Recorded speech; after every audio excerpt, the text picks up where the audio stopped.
नमस्कार मित्रांनो, आपल्या ज्ञान अनुभव या यूट्यूब चॅनलवर पुन्हा एकदा आपले मनपूर्वक स्वागत आहे. मागच्या भागात आपण बघितले, कर्मापासून सुटका नाही. निस्वार्थपणे कर्म करणं हाच यज्ञ आहे आणि काम, वासना हाच सर्वात मोठा शत्रू आहे. पण मित्रांनो, आजचा अध्याय एक वेगळीच दिशा घेतो. आज श्रीकृष्ण सांगणार आहेत, मी कोण आहे, मी का येतो या जगात आणि ज्ञान म्हणजे नक्की काय. आजचा अध्याय आहे ज्ञान कर्म संन्यास योग. मित्रांनो, या अध्यायात श्रीकृष्ण सांगतात जगातलं सर्वात गाजलेलं वाक्य, यदा यदा हि धर्मस्य ग्लानिर्भवति भारत. हे वाक्य तुम्ही नक्की ऐकलं असेल, पण आज आपण ते खोलवर समजून घेऊ. शिवाय आज आपण समजून घेऊ ज्ञानाची नाव कशी पार करते, गुरु का महत्त्वाचा असतो आणि कर्म करूनही माणूस मुक्त कसा राहतो. तर मित्रांनो, व्हिडिओ शेवटपर्यंत पहा, कारण आजचा अध्याय तुम्हाला जगण्याचा एक नवीन दृष्टिकोन देईल. चला सुरू करूया. नमस्कार मित्रांनो, अध्याय 4 ची सुरुवात होते एका अत्यंत आश्चर्यकारक गोष्टीने. श्रीकृष्ण म्हणतात, इमं विवस्वते योगम प्रोक्तवानहम अव्ययम विवस्वान मनवे प्राह मनुरिक्ष्वाकवे ब्रवीत. म्हणजे मी हा अविनाशी योग सूर्याला, विवस्वानाला सांगितला, विवस्वानाने मनुला सांगितला, मनुने इक्ष्वाकुला सांगितला. मित्रांनो, श्रीकृष्ण सांगत आहेत हे ज्ञान आजचं नाही, हे हजारो लाखो वर्षांपूर्वीचं आहे. सूर्यापासून सुरू झालेलं हे ज्ञान पिढ्यानपिढ्या चालत आलं, पण काळाच्या ओघात ते नष्ट झालं आणि म्हणूनच श्रीकृष्ण अर्जुनाला हे ज्ञान पुन्हा देत आहेत. पण अर्जुन गोंधळतो. तो म्हणतो, अपरम भवतो जन्म परम जन्म विवस्वतः कथमे तद विजानीयाम त्वमादौ प्रोक्तवानिती. म्हणजे विवस्वानाचा जन्म आधीचा, तुझा जन्म नंतरचा, तर तू आधी हे सांगितलंस असं मी कसं मानू. हा प्रश्न स्वाभाविक आहे, कारण अर्जुन श्रीकृष्णाला एक सामान्य माणूस समजतो. पण आता श्रीकृष्ण सांगतात आपलं खरं रूप. मित्रांनो, आता येतो गीतेचा सर्वात प्रसिद्ध भाग. श्रीकृष्ण म्हणतात, बहुनी मे व्यतीतानी जन्मानी तव चार्जुना तान्यहम वेद सर्वाणी न त्वं वेत्थ परंतप. म्हणजे हे अर्जुना, माझे आणि तुझे अनेक जन्म उलटून गेले आहेत, ते सर्व मला माहीत आहेत, पण तुला माहीत नाहीत. मित्रांनो, विचार करा, श्रीकृष्ण म्हणत आहेत की त्यांना त्यांचे सर्व पूर्वजन्म आठवतात. आपल्याला नाही आठवत, पण त्यांना आठवतात. हाच फरक आहे सामान्य जीव आणि परमात्मा यांच्यात. आणि मग ते सांगतात जगातलं सर्वात गाजलेलं वाक्य, यदा यदा हि धर्मस्य ग्लानिर्भवति भारत अभ्युत्थानम धर्मस्य तदात्मानं सृजाम्यहम. मित्रांनो, हे वाक्य लक्षात ठेवा. याचा अर्थ, हे भारता, जेव्हा जेव्हा धर्माची हानी होते आणि अधर्म वाढतो, तेव्हा तेव्हा मी स्वतःला प्रकट करतो. आणि पुढे, परित्राणाय साधूनां विनाशाय च दुष्कृतां धर्मसंस्थापनार्थाय संभवामी युगे युगे. म्हणजे साधूंचं रक्षण करण्यासाठी, दुष्टांचा नाश करण्यासाठी आणि धर्माची पुनर्स्थापना करण्यासाठी मी युगायुगात जन्म घेतो. मित्रांनो, हे ऐकून रोमांच उभे राहतात ना? जेव्हा जगात अन्याय वाढतो, जेव्हा सत्य दाबलं जातं, जेव्हा चांगल्या माणसांवर अत्याचार होतो, तेव्हा परमात्मा येतो. राम आला, रावणाचा नाश केला. कृष्ण आला, कंसाचा नाश केला. बुद्ध आला, समाजाला ज्ञान दिलं. हे अवतार वेगळ्या रूपात येतात, पण उद्देश एकच, धर्माची पुनर्स्थापना. आणि मग श्रीकृष्ण सांगतात, जन्म कर्म च मे दिव्यमेवं यो वेत्ती तत्वतः त्यक्त्वा देहम पुनर्जन्म नैति मामेति सो अर्जुना. म्हणजे माझे जन्म आणि कर्म दिव्य आहेत. जो हे तत्वतः जाणतो, तो शरीर सोडल्यावर पुन्हा जन्म घेत नाही, तो माझ्याकडेच येतो. अवताराचं रहस्य जाणणंच मुक्तीचा मार्ग आहे. मित्रांनो, आता श्रीकृष्ण एक अत्यंत सुंदर गोष्ट सांगतात, ये यथा मां प्रपद्यन्ते तांस्तथैव भजाम्यहम मम वर्तमानुवर्तन्ते मनुष्याः पार्थ सर्वशः. म्हणजे जे लोक जसे माझ्याकडे येतात मी त्यांना तसाच स्वीकारतो. हे पार्था, सर्व मनुष्य माझ्याच मार्गाने येतात. मित्रांनो, हे ऐका नीट. कोणी भक्तीने येतो, परमात्मा स्वीकारतो. कोणी ज्ञानाने येतो, परमात्मा स्वीकारतो. कोणी कर्माने येतो, परमात्मा स्वीकारतो. कोणी साधनेने येतो, परमात्मा स्वीकारतो. परमात्म्याचं दार सर्वांसाठी उघडं आहे. कोणता धर्म, कोणती जात, कोणती भाषा, कोणता देश ह्यांचा भेद परमात्म्याला नाही. तू जसा येशील तसा तो तुला घेईल. हे वाक्य किती मोठं आहे. जगातल्या सर्व भेदभावाचं उत्तर या एकाच श्लोकात आहे. मित्रांनो, आता श्रीकृष्ण एक अत्यंत गहन विषय सांगतात. कर्म, अकर्म आणि विकर्म. ते म्हणतात, किम कर्म किम कर्मेती कवयो अत्र मोहिताः तत्ते कर्म प्रवक्ष्यामि यज्ञात्वा मोक्षसे अशुभात. म्हणजे कर्म काय आणि अकर्म काय याबद्दल विद्वानही मोहित होतात. मी तुला ते कर्म सांगतो ज्याचं ज्ञान झाल्यावर तू अशुभातून मुक्त होशील. आता हे 3 शब्द समजून घ्या. कर्म म्हणजे साधं काम करणं, जेवणं, झोपणं, काम करणं, हे कर्म. अकर्म म्हणजे कर्म करतानाही कर्म न करण्यासारखं वाटणं, म्हणजे कर्म करत असूनही त्याचं फळ स्वतःसाठी न मागणं, हे उच्च अवस्था आहे.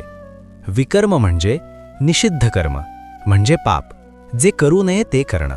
मित्रांनो, श्रीकृष्ण सांगतात, जो माणूस कर्म करतो पण त्यात अकर्माची अवस्था ठेवतो तो खरा ज्ञानी आहे. उदाहरणाने समजू. एक डॉक्टर रुग्णाला बरं करतो.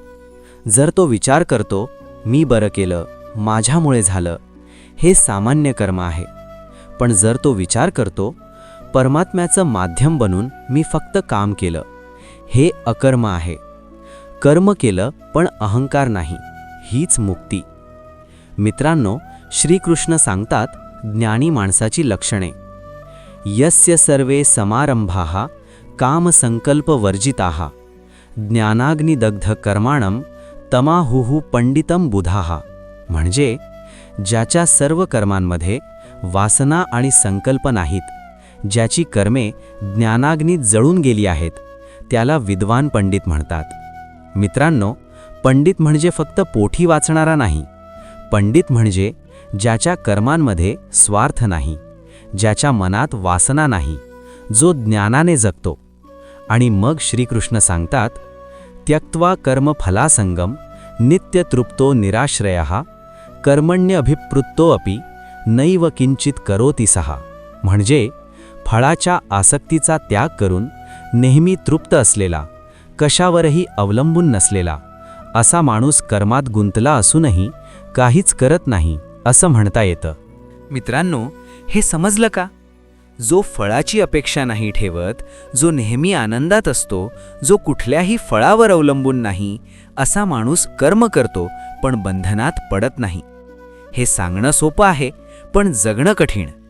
म्हणूनच श्रीकृष्ण पुढे सांगतात हे साध्य करण्याचा मार्ग. मित्रांनो, आता श्रीकृष्ण सांगतात वेगवेगळ्या प्रकारचे यज्ञ. हे यज्ञ म्हणजे फक्त अग्नीत आहुती नाहीत, हे जीवन जगण्याचे वेगवेगळे मार्ग आहेत. श्रीकृष्ण सांगतात, काही योगी देवांसाठी यज्ञ करतात, म्हणजे ते उपासना, पूजा, अर्चना करतात. काही ब्रह्माग्नीत यज्ञ करतात, म्हणजे ते सर्व काही परमात्म्यालाच अर्पण करतात. काही इंद्रिय संयम यज्ञ करतात, ते आपल्या इंद्रियांना वश करतात. काही प्राणायाम यज्ञ करतात, ते श्वासावर नियंत्रण ठेवतात. काही ज्ञानयज्ञ करतात, ते सतत अध्ययन, चिंतन, मनन करतात. मित्रांनो, श्रीकृष्ण इथे सांगतात प्रत्येकाचा मार्ग वेगळा असू शकतो. कोणाला ध्यान जमतं, कोणाला सेवा जमते, कोणाला अभ्यास जमतो, कोणाला भक्ती जमते. सगळे मार्ग परमात्म्याकडेच जातात. पण मग श्रीकृष्ण सांगतात यांच्यात सर्वात श्रेष्ठ कोणता? श्रेयान् द्रव्यमयाद्यज्ञात् ज्ञानयज्ञः परन्तपा सर्वं कर्माखिलं पार्थ ज्ञाने परिसमाप्यते. म्हणजे हे परंतपा, द्रव्ययज्ञापेक्षा ज्ञानयज्ञ श्रेष्ठ आहे. सर्व कर्मे ज्ञानात पूर्णत्व पावतात. ज्ञान हे सर्वात मोठं यज्ञ आहे. पैसे खर्च करणं सोपं आहे, पण स्वतःला बदलणं कठीण आहे. ज्ञानाने स्वतःला बदलणं हाच सर्वात मोठा यज्ञ आहे. मित्रांनो, आता येतो अध्यायाचा एक अत्यंत महत्त्वाचा भाग, गुरुची महती. श्रीकृष्ण म्हणतात, तद्विद्धी प्रणिपातेन परिप्रश्नेन सेवया उपदेक्षन्ति ते ज्ञानम ज्ञानिनः तत्त्वदर्शिनः. मित्रांनो, हा एक श्लोक लक्षात ठेवा, कारण यात गुरुशिष्य परंपरेचं संपूर्ण सार आहे. याचा अर्थ, ते ज्ञान तू जाण, साष्टांग नमस्काराने, प्रश्न विचारण्याने आणि सेवेने. तत्व जाणणारे ज्ञानी तुला ज्ञान देतील. बघा, 3 गोष्टी सांगितल्या. पहिली, प्रणिपात म्हणजे साष्टांग नमस्कार, म्हणजे नम्रता. अहंकार सोडल्याशिवाय ज्ञान मिळत नाही. जो म्हणतो मला सगळं येतं, त्याला शिकवता येत नाही. दुसरी, परिप्रश्न म्हणजे योग्य प्रश्न विचारणं. प्रश्न विचारणं हे कमकुवतपणाचं नाही. प्रश्न विचारणं हे ज्ञानाची भूक आहे. जो प्रश्न विचारत नाही तो शिकत नाही. तिसरी, सेवा. फक्त पुस्तकातून ज्ञान मिळत नाही. गुरुची सेवा केल्याने, त्यांचं जीवन जगल्याने खरं ज्ञान मिळतं. मित्रांनो, आजच्या युगात आपण यूट्यूबवर, गुगलवर शोधतो, पण खरं ज्ञान गुरुशिवाय मिळत नाही. गुरु म्हणजे फक्त शाळेतला शिक्षक नाही. गुरु म्हणजे जो तुम्हाला आतून बदलतो, जो तुमचं अज्ञान दूर करतो. आणि मग श्रीकृष्ण सांगतात, ज्ञानाचं फळ. यथैधांसी समिद्धो अग्निर भस्मसात कुरुते अर्जुन, ज्ञानाग्निही सर्व कर्माणी भस्मसात कुरुते तथा. म्हणजे जसा प्रज्वलित अग्नी लाकडांना भस्म करतो, तसाच ज्ञानाग्नी सर्व कर्मांना भस्म करतो. ज्ञान हे सर्वात मोठं शस्त्र आहे. जे पाप आहे, जे बंधन आहे, ते सगळं ज्ञानाच्या अग्नीत जळून जातं. मित्रांनो, श्रीकृष्ण ज्ञानाबद्दल आणखी एक सुंदर गोष्ट सांगतात.